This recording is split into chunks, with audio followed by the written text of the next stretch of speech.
سيئات أعمالنا من يهده الله فلا مضل له ومن يضلل فلا هادي له أشهد أن لا إله إلا الله وحده لا شريك له وأشهد أن محمدا عبده ورسوله اللهم صل وسلم على سيدنا محمد وعلى آله وأصحابه ومن تبع سنته إلى يوم الدين.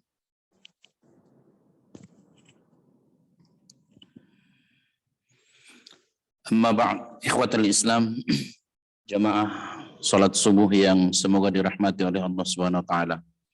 Alhamdulillah kita bersyukur kepada Allah Subhanahu wa taala. Pagi ini kita dapat bisa melaksanakan salat subuh berjamaah. Sebuah karunia yang sangat besar, yang sangat mulia, yang alhamdulillah telah Allah berikan kepada kita semua. Karena banyak saudara-saudara kita yang mungkin pada saat ini masih lelap dalam tidurnya. Hal Rasulullah SAW menyampaikan, "Lau ya'lamuna ma fil 'atamati was-subhi la atauhuma walau kana habwan." Seandainya mereka tahu apa yang mereka dapat pada salat Isya dan salat subuh berjamaah di masjid. Seandainya mereka tahu apa yang mereka dapat dalam salat subuh berjamaah itu di masjid, dia tahu pahala yang dia dapat, dia tahu apa yang dia dapat sesudah salat subuh berjamaah di masjid itu, la atauhuma walau habwan. Niscaya mereka akan mendatanginya walaupun dalam keadaan merangkak.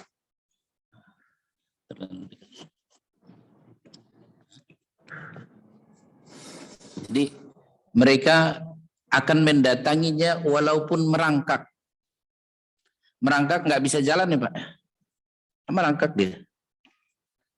Kenapa tetap dia datangi? Dia bela. Karena dia tahu apa yang dia dapat dalam sholat subuh berjamaah itu. Besarnya pahala, keutamaan, kemuliaan. Masya Allah. Jadi oleh karena itu sekali lagi bersyukurlah kepada Allah. Mudah-mudahan istiqamah. Anak-anak kita, cucu, bangunin Pak, ajak ke masjid, bawa. Ayo bangun, siap-siap. Caranya sebelum azan. Kalau sudah azan baru dibangunin, terlambat Pak. Akhirnya kakeknya juga nggak ke masjid, ayahnya nggak ke masjid. Paling lambat setengah jam sebelum azan bangunin. Dibiasakan, insya Allah walaupun mereka sekolah paginya, kan ada disampaikan, udah jangan cepat-cepat bangunin, nanti ngantuk di sekolah. Insya Allah enggak Pak. Insya Allah tidak, sehat walafiat. Bangun, udah ayo jalan ke masjid, Masya Allah. Jalan sama anaknya, ayahnya, sama cucunya, nikmat kan? Nikmat. Salat berjamaah, salat subuh. Awali kita biasakan dengan salat subuh itu. Insya Allah sekali lagi sebuah kenikmatan yang luar biasa. Jadi nggak apa-apa bawa anak ke masjid, apa-apa.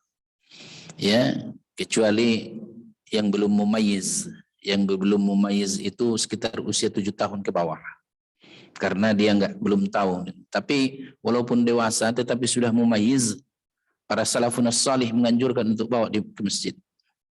Ajari dia salat. Salat subuh insya Allah ya.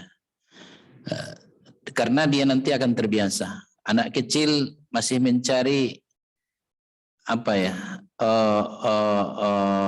kebiasaan hidupnya. Kita kan sama-sama ada punya gaya hidup masing-masing.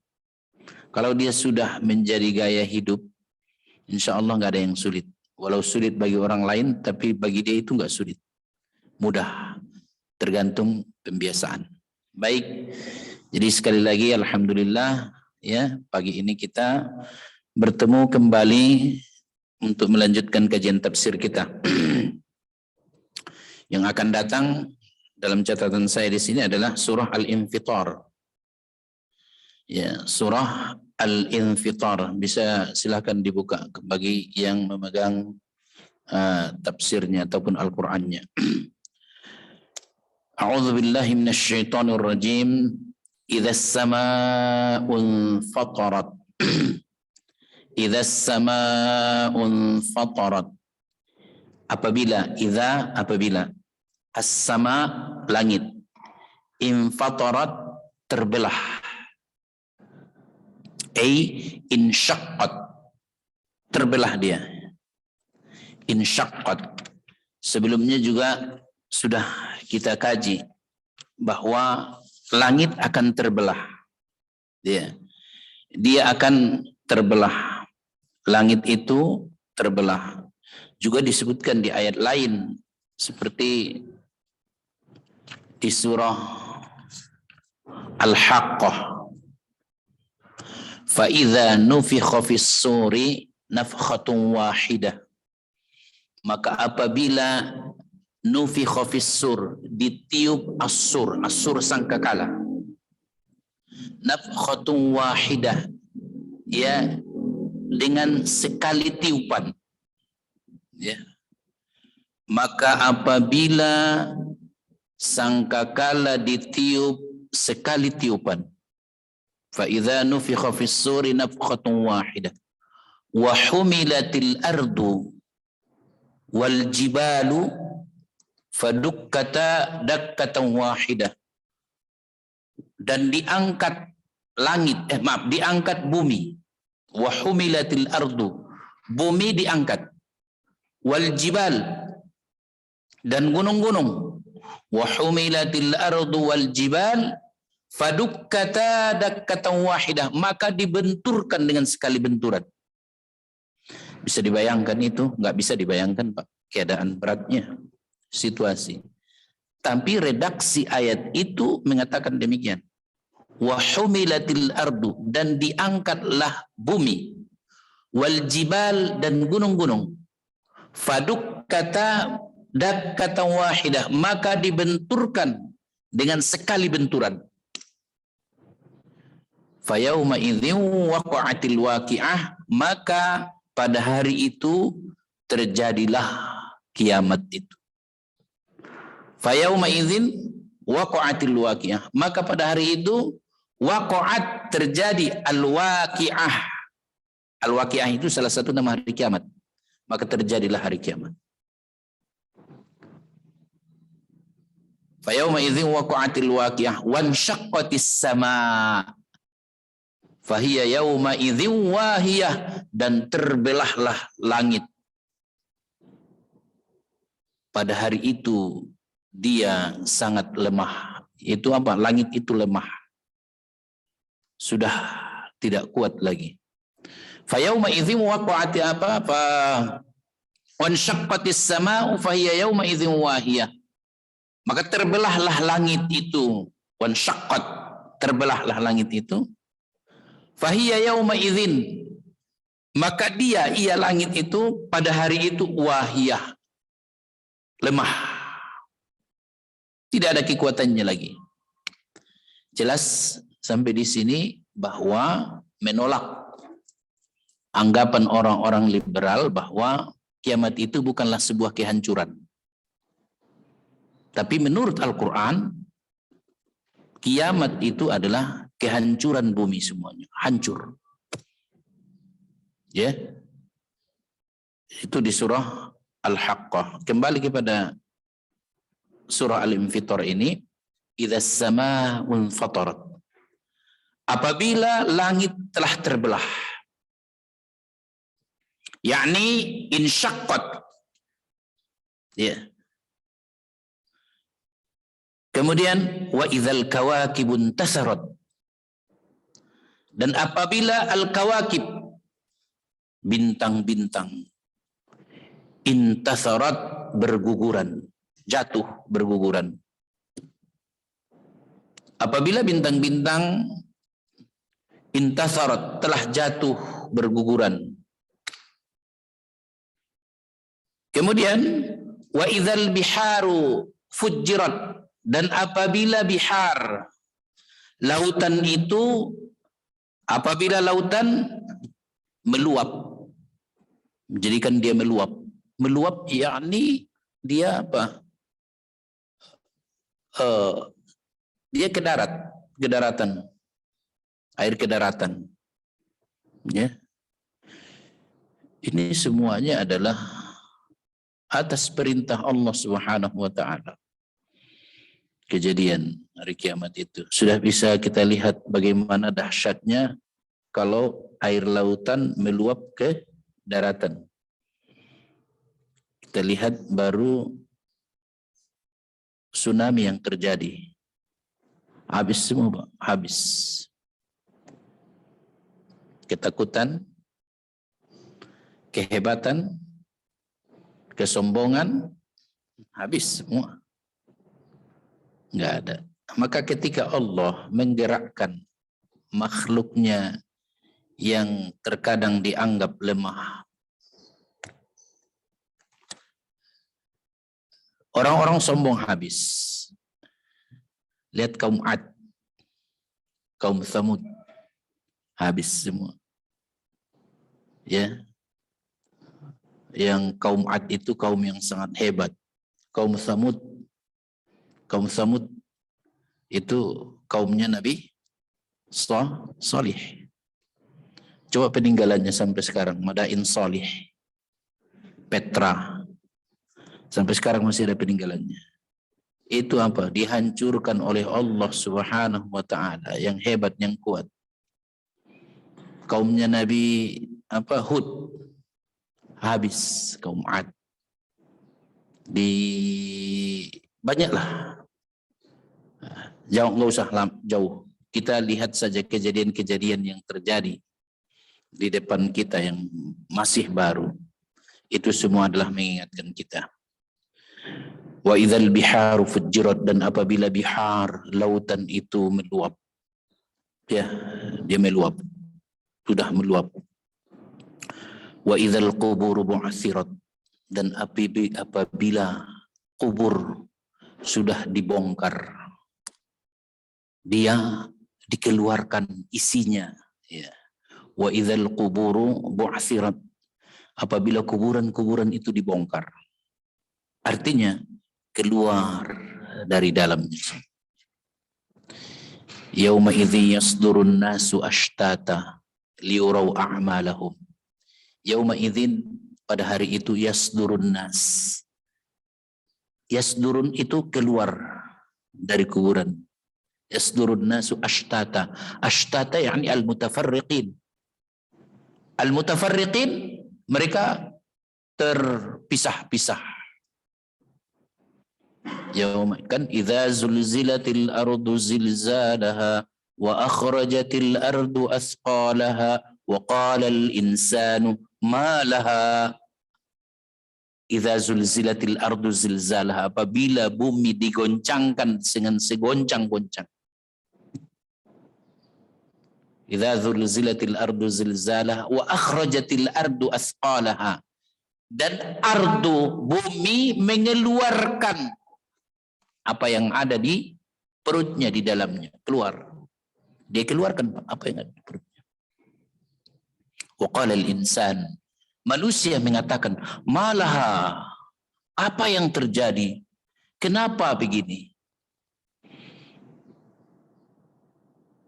Wa qala al-insanu malaha yauma idzin yasdurun nasu, pada hari itu keluar manusia dari kubur mereka, ashtata al-mutafarriqin, terpisah-pisah, liyurau a'malahum, mereka untuk melihat amal mereka. Mulailah sekali lagi, pada hari itu adalah bukan hari ikhtiari. Hari ikhtiari itu hari berusaha. Saya akan berusaha berenang, saya akan enggak. Tapi apa? Amal ibadah kitalah yang menggerakkan kita pada hari itu. Amal ibadah kita hari inilah yang membuat keadaan manusia baik atau tidak baik. Amal manusianya. Jadi bukan ada ikhtiari lagi, enggak ada. Jadi jangan kita berpikir, kan saya nanti kuat mudah-mudahan. Begini, enggak Pak. Amal yang menjadikan kita. Jadi mulai pas meninggal itu ya udah amal. Jangan berpikir lagi lah. Pokoknya saya kan nanti akan kuat begini. Enggak, Pak. Pokoknya amalnya. Dalam hadis riwayat hadis yang Ustaz Hasan, baru meninggal orang itu dimasukkan ke liang kubur. Apa yang membelanya? Amalnya kan. Pertama bacaan Al-Qur'annya, yang kedua sedekah, yang ketiga jalannya ke masjid. Kan amal itu. Itu yang muncul membelanya. Jadi sudah tidak ada lagi kekuatan fisik pada hari itu. Kalau begitu apa? Siaplah Bapak tinggal menjalani karena amal yang sudah disiapkan di muka bumi ini. Baik. Wa idzal biharu fujirat wa idzal quburu bu'sirat. Apabila kubur ya, yakni Ibnu Abbas mengatakan buhisat. Ya, telah dia mengeluarkan. Jadi Imam As-Suddi mengatakan taba'thara wa taharraka fayakhruju man fiha. Nah, kan? Kalau As-Suddi mengatakan yakni taharraka. Bumi itu, kubur itu taharrak, bergerak. Dia bergerak. Kubur itu bergerak.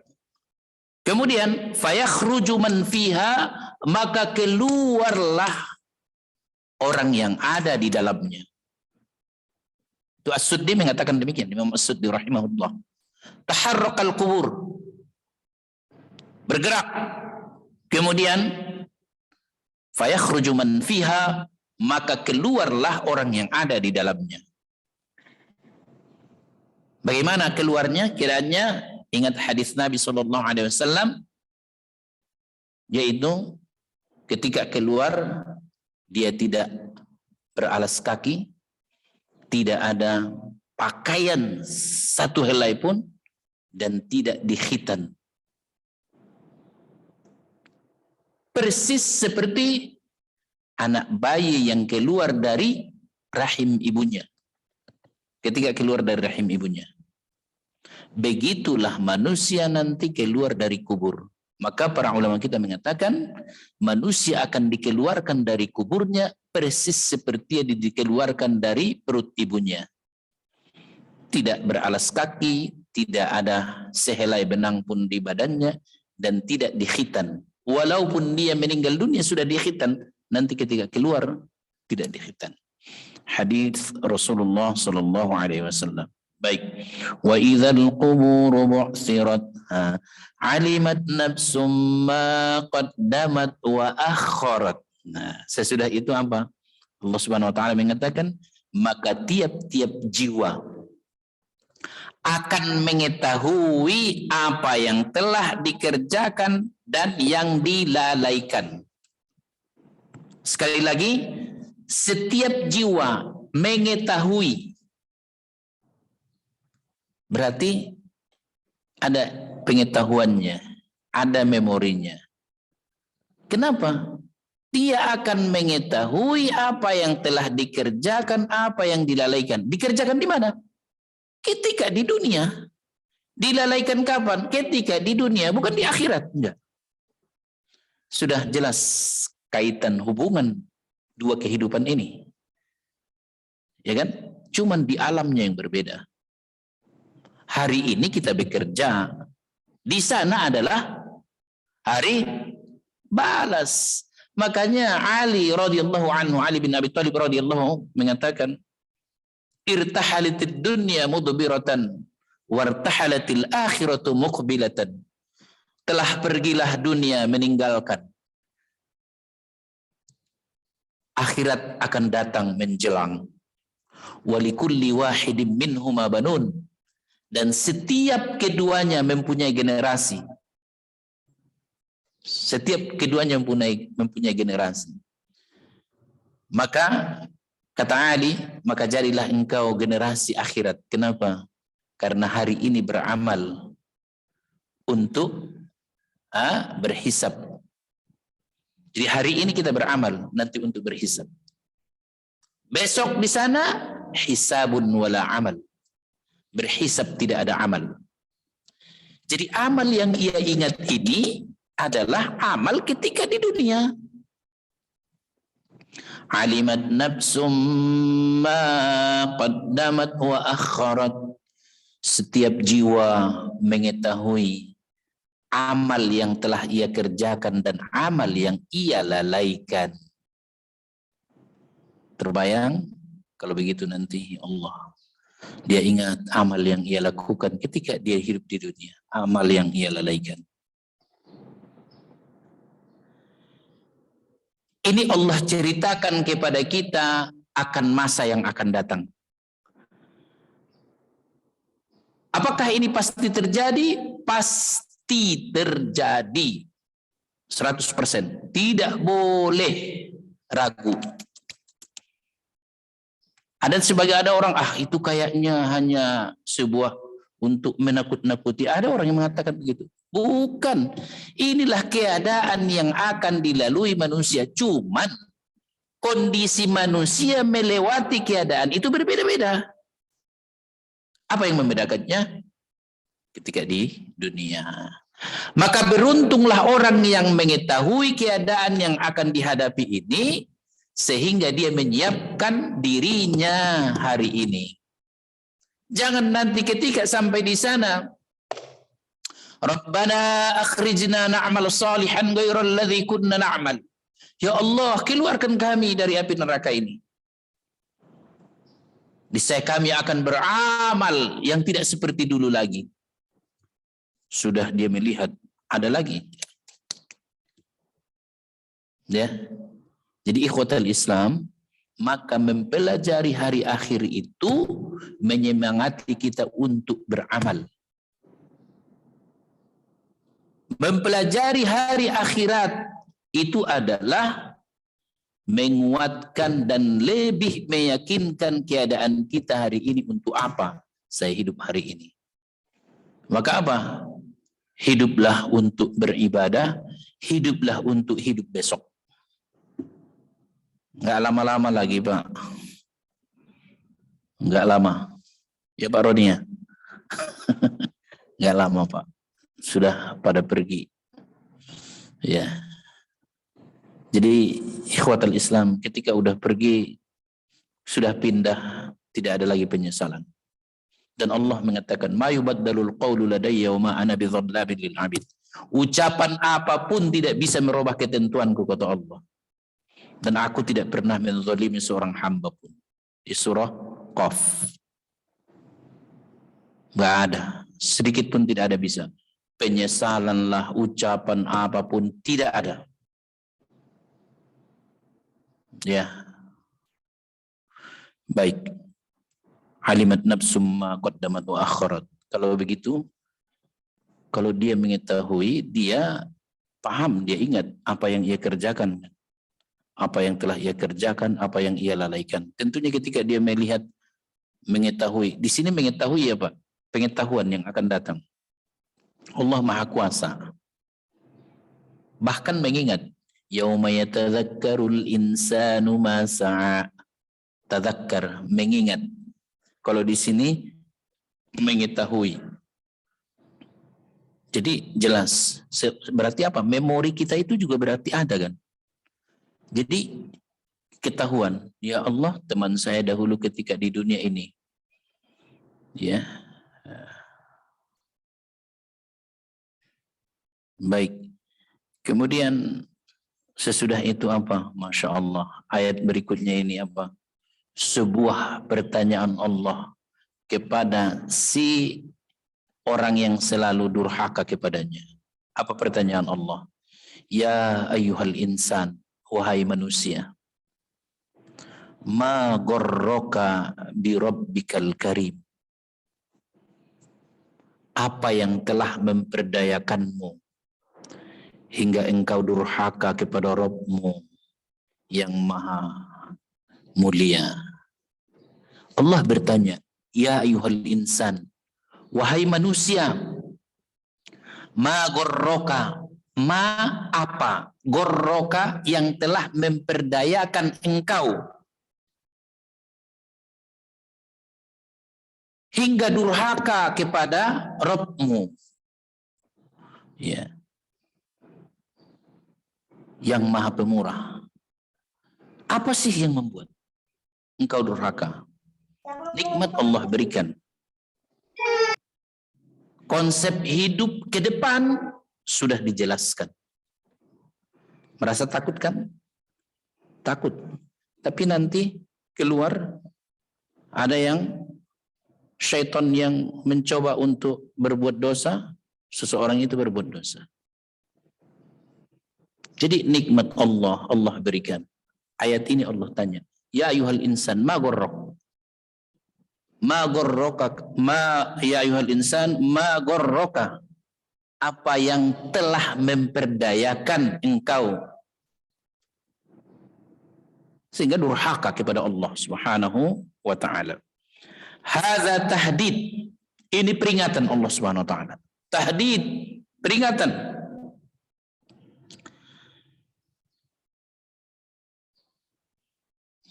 Bal al-ma'na fi hadhihi al-ayah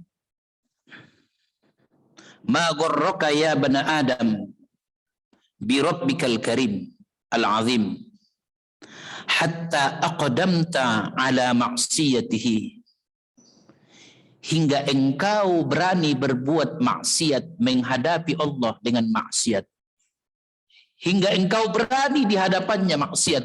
Apa yang telah memperdayakan? Allah bertanya, Allazi khalaqaka fasawwaka fa'adalak. Di mana Allah yang telah menciptakanmu, ya. Allah menciptakanmu lalu menyempurnakan kejadianmu dan menjadikan susunan tubuhmu seimbang. Allah sebutkan nikmat itu kepada kita. Apa yang membuat engkau durhaka? Allah yang telah menciptakanmu, dia sempurnakan engkau, dia jadikan susunan tulangmu semua seimbang. Seimbang. Allah tanya nikmat yang telah Allah berikan itu. Demikian pun engkau masih durhaka. Kira-kira begitu. Tapi Allah mendahulukan pertanyaan itu, kemudian Allah sampaikan nikmat-nikmat yang telah Allah berikan kepada kita. Allazi khalaqaka. Dia Allah yang telah menciptakanmu. Fasawwaka, maka Allah menyempurnakan ciptaan itu. Fa'adalak, maka Allah menjadikannya adil. Adil di situ maksudnya apa? Seimbang. Susunan tubuh kita ini dibuat Allah seimbang. Coba, indah enggak Pak? Ketika kita berjalan apa? Tangan kanan ke kanan, ke depan, tangan kiri ke belakang. Enak Pak. Seimbang jalan itu. Tidak begini-begini kan Pak? Jalan. Dan itu refleks Pak. Ya, kalau ada orang begini-begini jalan itu yang dibuat-buat itu. Kalau enggak yang dia sakit. Enak jalan begini. Seimbang dia. Dan Masya Allah itu salah satunya saja. Ciptaan Allah yang maha sempurna. Ma gharraka bi rabbikal karim. Apa yang memperdayakanmu hingga engkau masih berani untuk durhaka kepada Rabbmu yang maha pemurah. Ini pertanyaan Allah Subhanahu wa taala. Silahkan kita jawab masing-masing di hadapan Allah Subhanahu wa taala. Silahkan dijawab masing-masing dengan amal ketika di dunia ini. Kalau Allah sudah mencabut nikmatnya itu, Pak, Allah ambil nikmat itu baru menyesal. Karena kita akan mengetahui betapa mahalnya nikmat di saat masih ada sama kita. Kalau sudah tidak ada, ya Allah. Coba Pak, nikmat tidak bisa jalan ke masjid saja dicabut oleh Allah Subhanahu wa taala sementara kambuh asam urat Pak. Ya kan? Bisa berjalan ke masjid. Aduh, ruginya. Enggak mendapatkan kenikmatan salat berjamaah. Padahal baru sedikit saja nikmat Allah itu yang ia ambil dari kita. Ma gharraka bi rabbikal karim. Apa yang memperdayakan engkau hingga engkau durhaka kepada Rabbmu? Kita lihat ya Pak, banyaklah yang mereka bergelimang harta, tapi merasakan susah demi susah dalam hidupnya. Kenapa? Karena Allah cabut hidayah, Allah cabut kemuliaan itu dari mereka.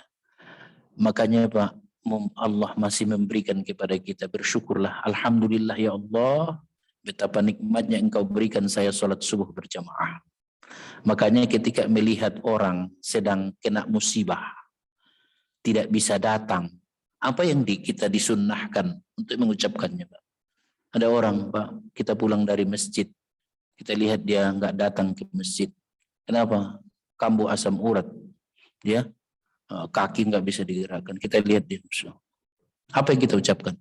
Sementara kita merasakan jalan ke masjid nikmat, maka ucapkanlah Alhamdulillahilladzi afani mimma betalaka bihi wa faddalani ala katsirin mimman khalaqa tafdila. Alhamdulillah, segala puji bagi Allah. Pas melihat dia lagi sakit itu Pak kan? Kan dia, kita menikmati nikmatnya jalan ya Pak. Kita lihat dia apa? Sedang bertongkat Pak. Apa yang diucapkan pertama? Alhamdulillahilladzi afani mimma betalaka bih. Segala puji bagi engkau ya Allah yang telah mensehatkanku dari apa yang membuat ia sakit. Apa yang membuat dia sakit? Asam urat. Kita alhamdulillah disehatkan dari asam urat. Maka kita ucapkan Alhamdulillahilladzi afani. Segala puji bagi Allah Subhanahu wa taala yang telah mensehatkan saya. Mimma betalaka bih, dari apa yang telah Allah ujikan kepadamu. Apa yang telah Allah berikan kepadamu. Kalau sakit stroke, kita lihat Alhamdulillahilladzi afani mimma betalaka bih. Alhamdulillah ya Allah, engkau telah menyehatkan saya dari penyakit yang ia derita. Itu maksud secara singkatnya. Segala puji bagimu ya Allah yang telah mensehatkan saya dari penyakit yang ia derita. Wa faddalani ala katsirin mimman khalaqani tafdila. Dan engkau telah memuliakan, telah melebihkan saya dengan karuniamu ya Allah. Itu sunnahnya doa ketika melihat. Supaya apa? Insya Allah, kata Rasulullah, Allah menjaga kita dari penyakit yang diderita orang itu. Insya Allah, Allah menjaga kita dari penyakit yang diderita orang. Jadi artinya apa? Karunia Allah itu luar biasa. Ya, banyak yang seusia kita di atas 50 tahun ke atas. Terkadang sudah ada penyakit diabetes, penyakit ini, penyakit itu, baru penyakit fisik. Belum lagi terkadang penyakit keluarga, rumah tangga. Kalau kita sehat, alhamdulillah ya Allah. Alhamdulillah ya Allah. Segala puji bagimu ya Allah. Memang harus kita ingat itu. Maka pantas Allah bertanya kepada kita, ya ayyuhal insan, ma gharraka bi rabbikal karim. Apa yang telah memperdayakan engkau hingga engkau berbuat dosa terhadap Rabbmu yang sangat pemurah kepadamu. Alladzi khalaqaka, yang telah menciptakanmu, fasawwaka, maka ia menyempurnakan ciptaan itu yang ada dalam tubuh kita, fa'adalak, dan Allah buat seimbang. Susunan-susunan itu Allah buat seimbang semua. Kemudian fi ayyi suratin ma syaa rakkabak. Ya, fi ayyi surah, dalam bentuk apapun, masya'a, apa yang ia kehendaki, Allah kehendaki, rakkabak, Allah susun. Allah susun apa yang ia kehendaki.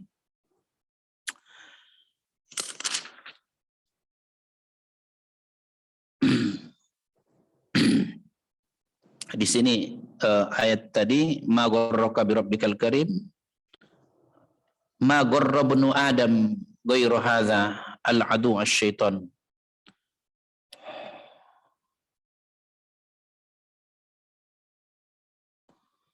Kemudian innama qala rabbukal bi rabbikal karim duna sa'ir asma'i wa sifatihi kan jawab.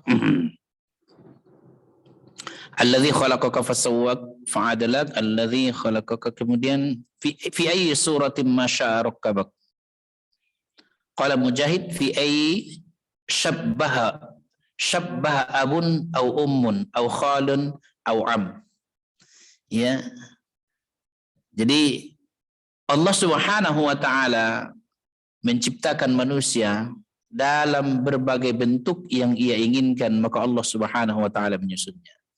Apakah dengan menyerupakan kepada ibunya, kepada bapaknya, semua Allah Subhanahu wa taala maha kuasa dalam hal itu. Kemudian ayat berikutnya, Masya Allah.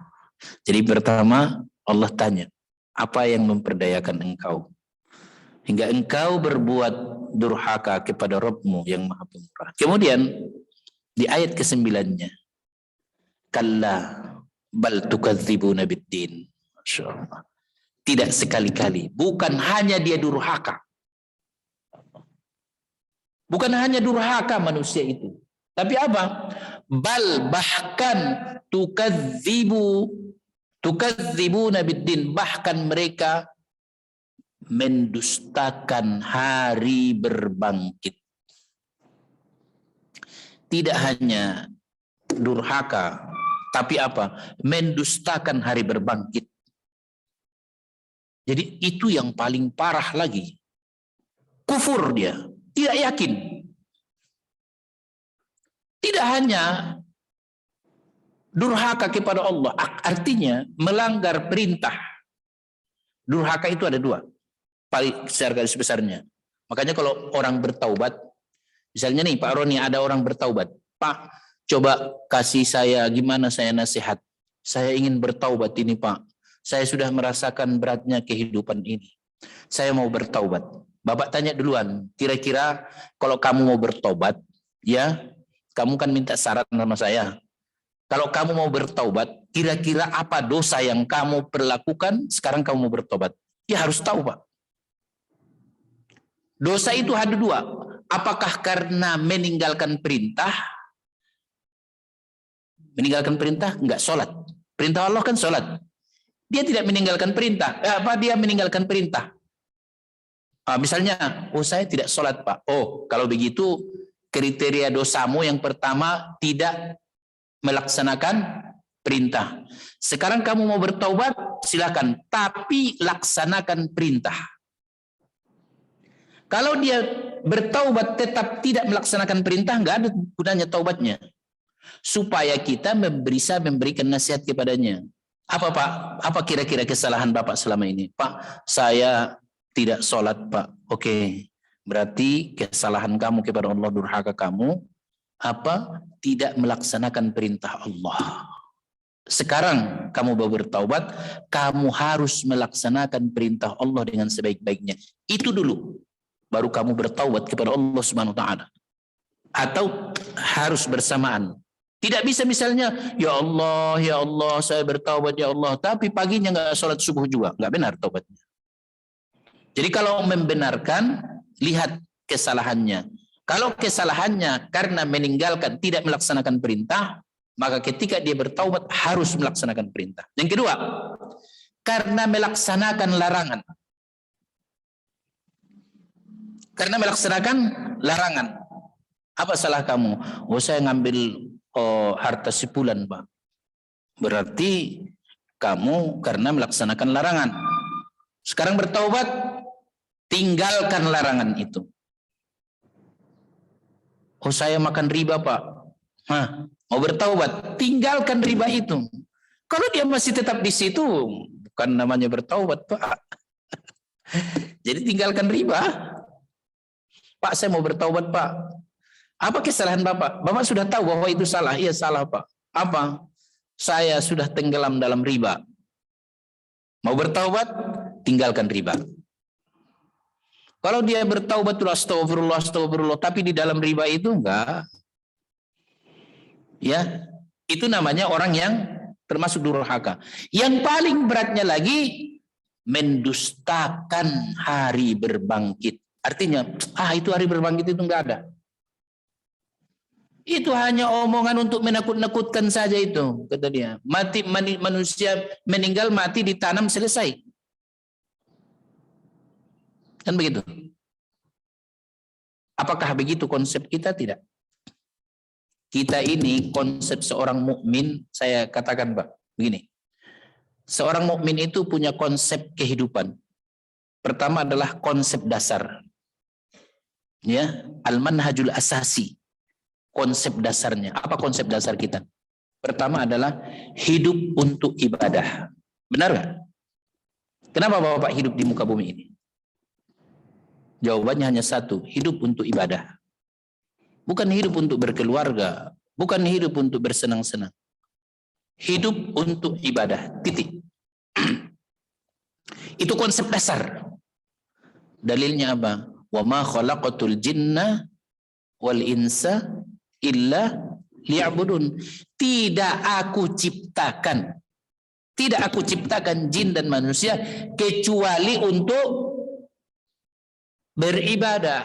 Kalau begitu, hidup hanya untuk ibadah. Bagaimana bisa hidup hanya untuk ibadah di kantor?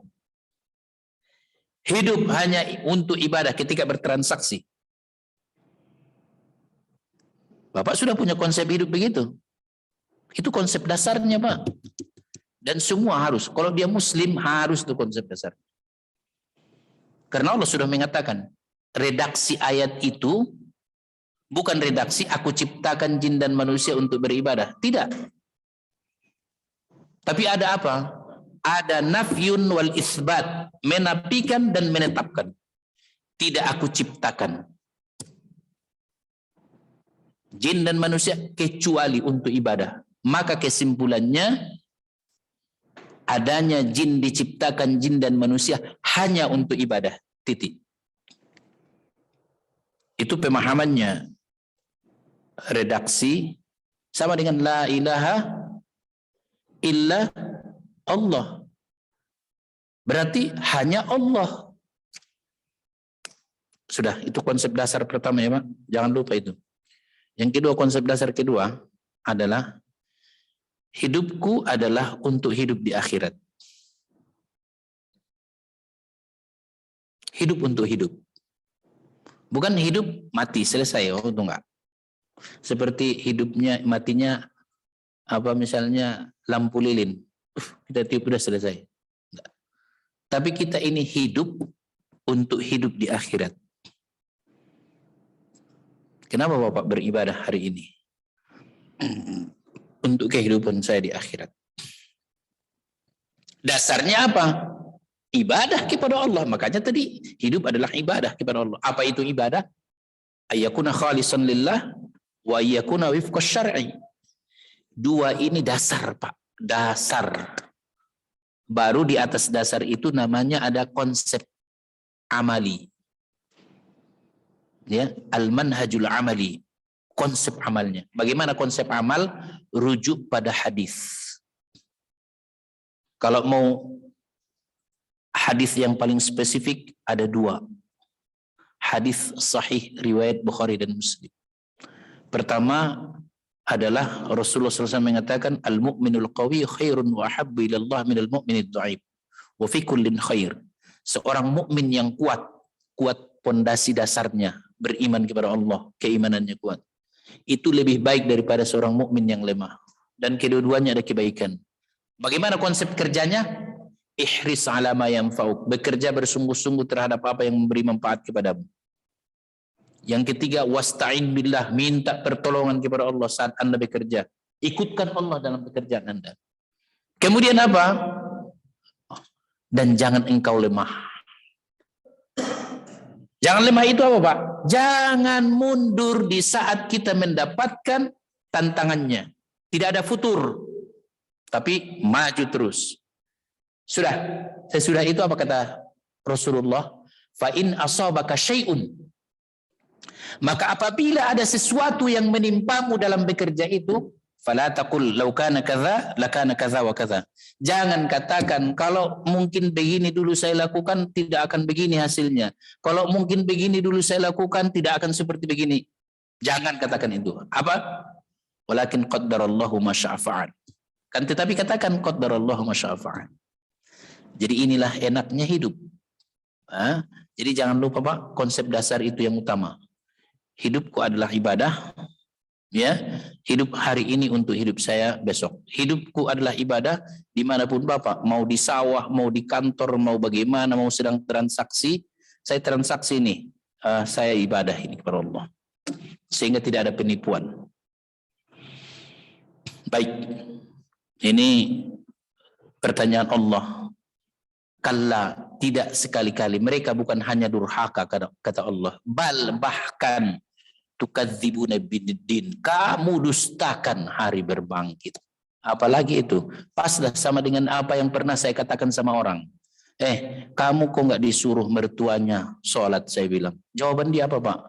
Boro-boro sholat Pak. Surga neraka aja belum tentu dia yakin katanya. Astagfirullah. Ya, benarlah yang dikatakan Allah ini kan. Bukan hanya durhaka, bahkan mendustakan hari berbangkit. Kalau sudah mendustakan hari berbangkit, maka dia tidak akan beramal. Maka kalau kuat keimanannya tentang hari akhir, maka insya Allah akan kuat amal ibadahnya. Maka lihat rata-rata mereka Pak, ya, yang mempermainkan ayat Allah dalam hidup ini. Rata-rata itu tidak meyakini akan konsep hari akhir. Saya baca makalahnya seorang tokoh,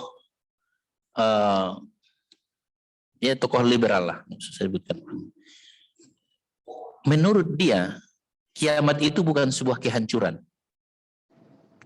Bumi itu tidak hancur. Makanya saya berpikir, apa dia nggak membaca Al-Quran? Ada makalahnya, Bang. Ketika apa? Ketika dalam menyampaikan akhirat dalam perspektif agama-agama Nusantara. Jadi dalam ketika webinar itu. Jadi akhirat dalam perspektif agama-agama Nusantara. Dia mengatakan tidak kehancur. Bukan sebuah kehancuran. Wallahu a'lam. Jadi tidak hanya durhaka, tapi kamu mendustakan agama. Mendustakan hari berbangkit. Itu jelas Pak. Bapak terjemahannya saya sudah kita paham. Gak usah baca tafsirnya. Sudah. Lanjut. Wa inna alaikum lahafidhin. Kata Allah Subhanahu wa taala. Sesungguhnya atas kamu itu ada apa? Wa inna alaikum lahafidhin. Ada malaikat-malaikat yang mengawasi pekerjaan. Ada malaikat yang mengawasi pekerjaan. Oke? Yakin ya Pak? Setiap diri ada malaikat yang mengawasi pekerjaan. Pekerjaan siapa? Pekerjaan kita. Tidak disebutkan ada malaikat yang mengawasi pekerjaan kamu ketika di masjid. Tidak. Karena ini ada orang selalu berpikir solih itu hanya di masjid. Di kantor ini urusan dunia, jangan bawa-bawa urusan akhirat. Geblek betul itu. Ya, ini urusan dunia ini ya akhi. Jangan bawa-bawa urusan akhirat ke sini. Dia baca enggak ini? Wa inna alaikum lahafidhin. Kata Allah Subhanahu wa taala. Padahal sesungguhnya bagi kamu ada malaikat-malaikat yang mengawasi pekerjaanmu. Kiraman katibin. Yang mulia, malaikat-malaikat yang mulia di sisi Allah, katibin. Apa makna katib? Sekretaris. Apa sekretaris? Yang mencatat. Katibin yang mencatat. Ya'lamuna ma taf'alun. Mereka mengetahui apa yang kamu kerjakan. Jadi kalau begitu jangan pernah merasa sendiri dalam hidup ini. Karena banyak orang maksiat karena merasa tidak ada yang melihatnya. Bukan karena dia tidak tahu. Bukan karena dia tidak tahu, Pak. Bukan. Buktinya apa? Dia tahu kok. Bahkan terkadang dosanya dia tahu. Tapi kenapa dia berani maksiat padahal dia tahu? Karena merasa sendiri tidak ada yang tahu. Ah, nggak ada yang tahu ini. Udah. Kan begitu, Pak. Padahal apa kata Allah Subhanahu wa taala? Wa inna 'alaikum lahafizin. Ya, dan sesungguhnya, padahal sesungguhnya bagi kamu ada malaikat-malaikat yang mengawasi, kiraman, yang mulia di sisi Allah malaikat itu, katibin, yang mencatat. Katib itu menulis. Ya'lamuna ma taf'alun, mereka senantiasa mengetahui apa yang kamu kerjakan. Tidak ada yang mereka tidak ketahui. Kalau begitu, ikut terus, ikut. Makanya kan disebutkan Allah dalam surah Al-Isra.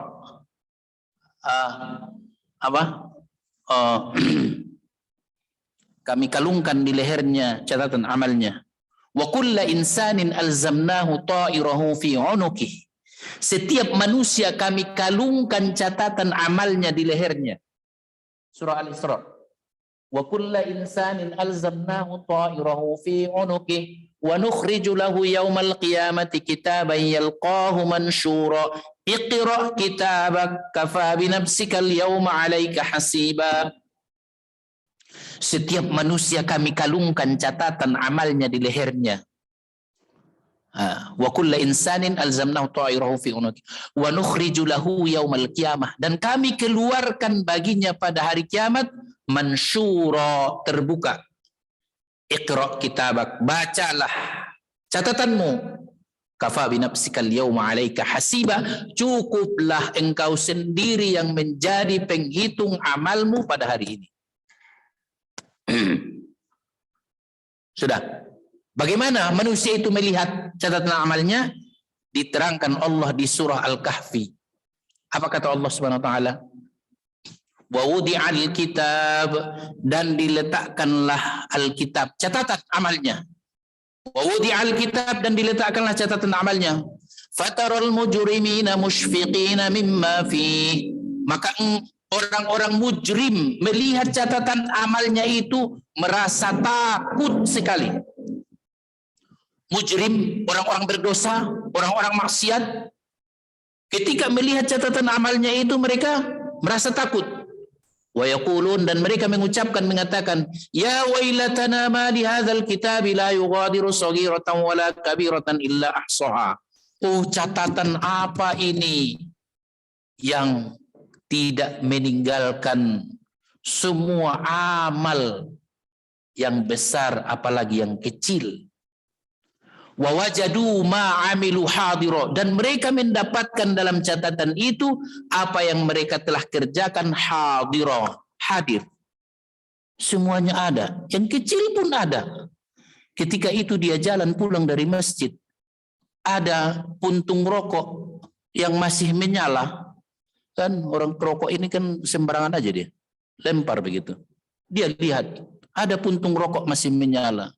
Dia injaklah dengan kakinya, dengan semoga saudara saya yang lain tidak terinjak api ini. Masya Allah, niat ikhlas. Pada hari itu dia lihat. Wa wajadu ma amilu hadira. Mereka mendapatkan apa yang telah mereka kerjakan hadir. Wala yazlimu rabbuka ahada. Rabbmu tidak menzalimi siapapun. Allah tidak menzalimi. Menzalimi artinya apa? Yang dia beramal solih tapi tidak dicatat, yang dia beramal jahat tapi ya tidak dicatat, tidak, semua tercatat. Jadi jelas ya Pak. Nah, kita simpulkan apa yang kita dapat dalam surah ini, satu surah ini. Surah Al-Infitar ini adalah ya mengingatkan, menjelaskan kepada kita pertama akan kejadian hari kiamat. Sudah. Kemudian keadaan nanti di hari akhirat baru dikembalikan kepada dunia. Kenapa terjadi di sana? Karena di dunia mereka begini. Kan begitu. Jadi oleh karena itu indah. Allah yakinkan kita dulu akan keadaan di hari akhirat yang akan kita jalani. Tidak ada satupun kita ini yang tidak akan menjalaninya. Saya nggak usah ikut deh, nggak bisa Pak. Semua sudah di sana begini, baru dikembalikan lagi cerita di dunia. Di dunia hati-hati, sudah ada yang menjaga, ada yang mencatat. Sudah.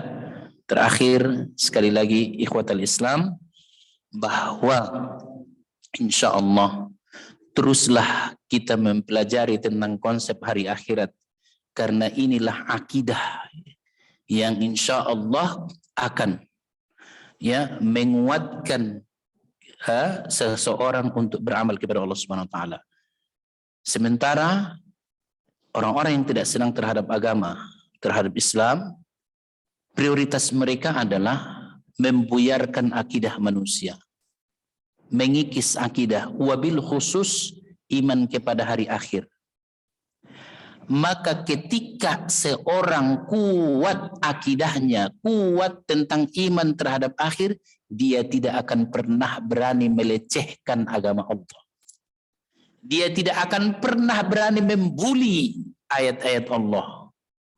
Dia tidak akan pernah berani membuli hadis-hadis Rasulullah dan saudaranya. Kenapa?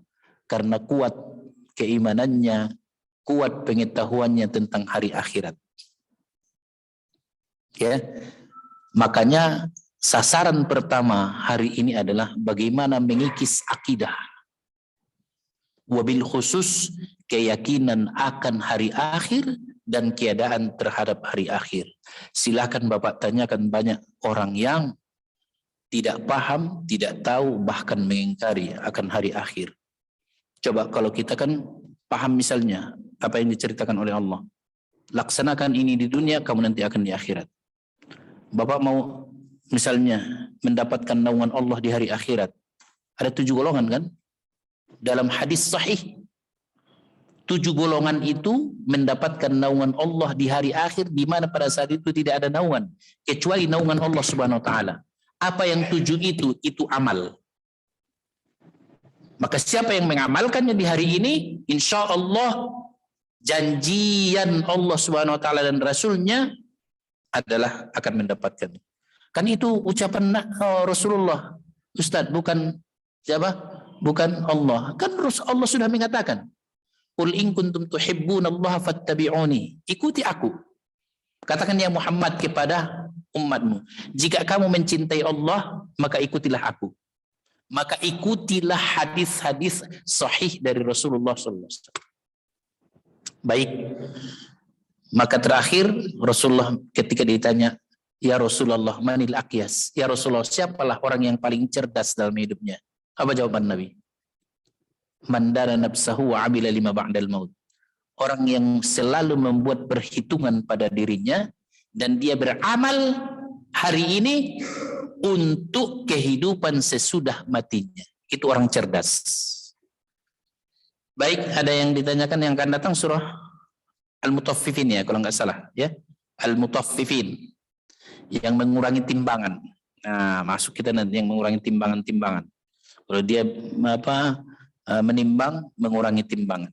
Insya Allah pada bulan yang akan datang. Baik, ada yang ditanyakan, silakan Pak. Kalau ada yang silakan.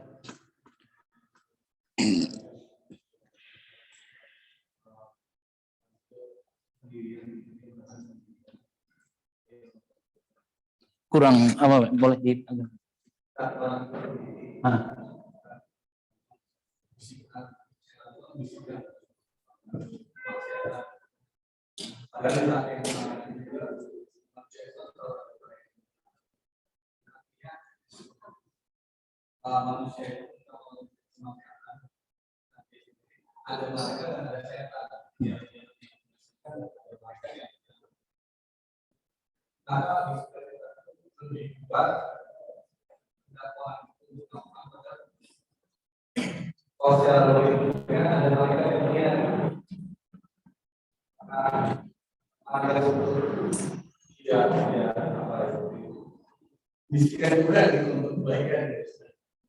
Baik, sudah ya Pak. Pertama, saya sampaikan, ada enggak jin ya yang selalu makhluk jin yang selalu menyuruh orang untuk berbuat jahat?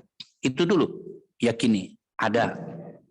Hadis Rasulullah SAW, ketika manusia lahir, setiap manusia lahir, maka Allah itu menusuk di lambungnya. Ya, silakan bisa Bapak lihat itu di salah satu kitabnya Ibnul Qayyim rahimahullah. Kemudian Rasulullah juga mengatakan setiap manusia ada qarin. Ya, hatta aku. Qarin itu mengajak kepada kemaksiatan. Setiap qarin manusia. Kecuali qarinku, kata Rasulullah, yang telah Allah berikan hidayah kepadanya. Kecuali qarinku, kata Nabi SAW, yang telah Allah berikan hidayah kepadanya. Jadi setiap manusia ada qarin. Dan adakah qarin ini disebutkan dalam Al-Quran? Di surah Qaf 2 kali. Qala qarinuhu wa qala qarinuhu hadza ma ladayya atid alqiya fi jahannam kulla kaffarin anid. Yang jahatnya lagi qarinnya itu apa dia katakan di surah Qaf? Qala qarinuhu rabbana ma atghaytuhu walakin kana fi dhalalin ba'id. Qarin kita yang selalu membisikkan, ente jahat, ente mencuri aja, itu paling bagus. Itu kan di dunia, akhirnya dia mencuri. Nanti di akhirat apa Pak? Qarin yang membisikkan dia mengajak untuk berbuat jahat ketika di dunia ini dihadapkan sama-sama di hadapan Allah. Maka qarinnya itu mengatakan di hadapan Allah, Rabbana ma atghaituhu, ya Allah, bukanlah aku yang menyesatkan dia. Walakin kana fi dhalalin ba'id, akan tetapi dia sendiri yang sesat, yang jauh, yang nyata. Berlepas diri dia Pak. Di dunia ini, udahlah, ambil saja, kan gak ada yang tahu. Nanti kamu bagus, kata dia. Itu siapa? Qarin yang jahat tadi. Di hadapan Allah nanti di akhirat, dia berlepas diri. Qala qarinuhu, qarinnya mengatakan, Rabbana ma atghaituhu. Ya Rabb kami, bukanlah aku yang menyesatkan dia. Walakin kana fi dhalalim ba'id, akan tetapi ia dalam kesesatan yang jauh. Apa dijawab Allah? Qala, Allah berfirman, la takhtasimu ladayya wa qad qaddamtu ilaikum bil wahid. Jangan kamu bertengkar di hadapanku pada hari ini. Wa qad qaddamtu ilaikum bil wa'id, demi sesungguhnya telah aku sodorkan kepada kamu peringatan-peringatan. Sudah disebutkan dalam Al-Quran kan? Tapi ma ghurraka bi rabbikal karim. Apa lagi yang memperdayakan engkau hingga engkau durhaka kepada Allah? Peringatan sudah diberikan. Ma yubaddalul qawlu ladayya wa ma ana bidhallamin lil 'abid. Kata Allah, jangan kamu bertengkar di hadapanku hari ini. Wa qad qaddamtu ilaikum bil wa'id, demi sesungguhnya telah aku sodorkan kepada kamu peringatan. Ma yubaddalul qawlu ladayya wa ma ana bidhallamin lil 'abid. Ucapan apapun yang kamu sampaikan hari ini tidak akan bisa merubah ketentuanku.